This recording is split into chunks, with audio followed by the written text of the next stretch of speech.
Hi, I'm Tim. Welcome to our channel, and thanks for logging on. If you enjoy these videos, do me a favor and subscribe to our YouTube channel right here at Watchbox Reviews. I'd really appreciate it, and I update daily.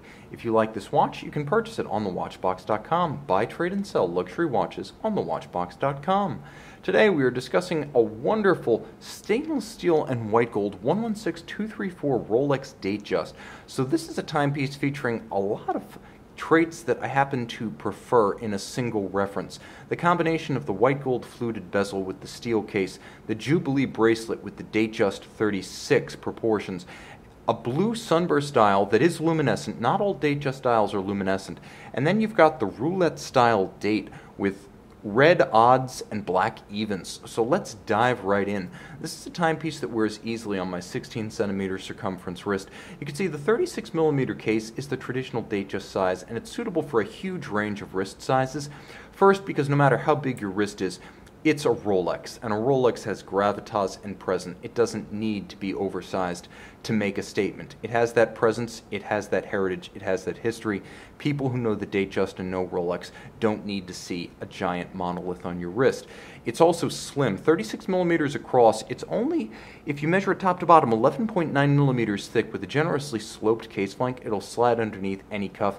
And you can see from lug to lug, there are two measurements. One is the actual lug-to-lug, so if you were to put it on a strap, the extremities of the case would stretch only 44.4 millimeters across your wrist. If you include the solid end links of the contemporary Jubilee bracelet, you'll find it's just a little bit broader at 45.6, and the spacing between the lugs is 20 millimeters, should you wish to accessorize with the strap. And I do think the watch would look natural on a strap, and that's not something I can say of many contemporary Rolex models.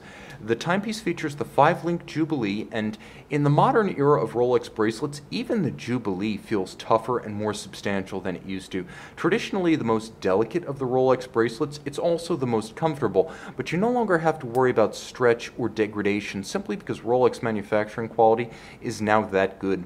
Polished outboard, satin finished on the shoulders, and polished down the center. It's the small individual link profiles that make this bracelet so soft on the wrist. It's as comfortable as anything not made of actual leather can possibly be. Check that. It's as comfortable as anything not made of silk can possibly be. Broad gaps on the underside avoid pinching skin, pulling hairs, or trapping heat and moisture on the wrist. Now, I mentioned that everything's more substantial today, and you can see that even the clasp is burlier than it used to be.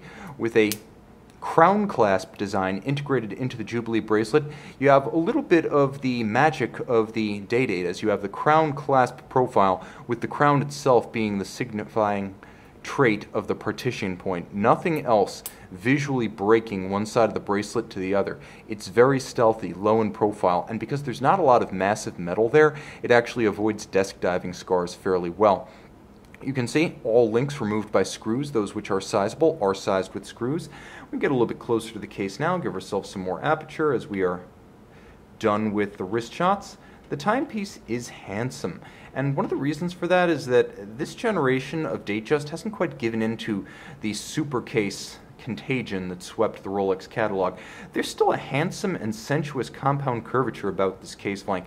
Light dances across its surface in exhilarating fashion. Despite the fact that it's not a complex case, it does capture and bend and distort and play with the light in a way that is electrifying. The profile of the bracelet nicely matches the curve of the case, so it's a highly integrated look with very little daylight showing between bracelet end and case profile. All of high polish.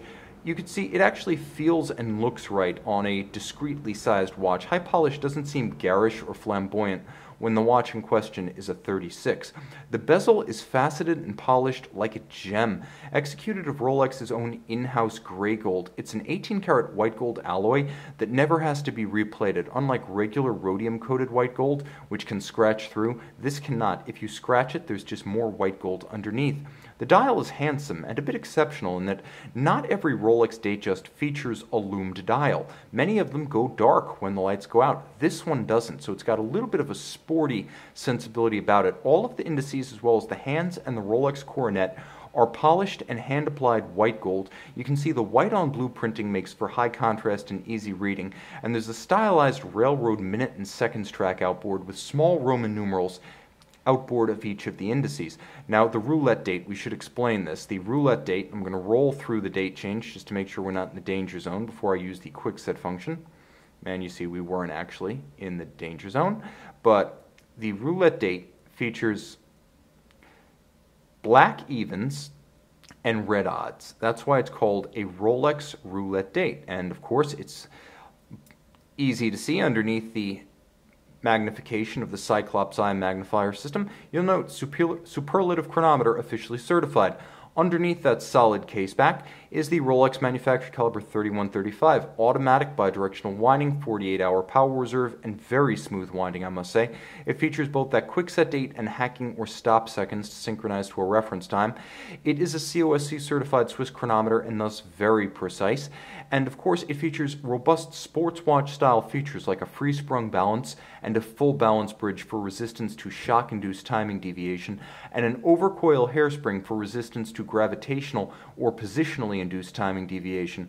Though the Jubilee bracelet does impart a measure of dress watch elegance, nevertheless, the screw-down twin-lock crown and screwed-in oyster-style caseback endow the watch with 100-meter water resistance, so this is absolutely a swimmable watch.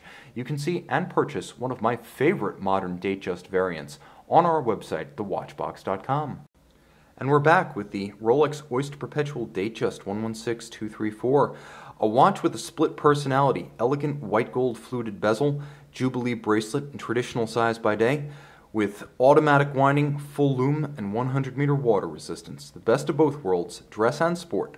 Put it on your wrist on the Watchbox.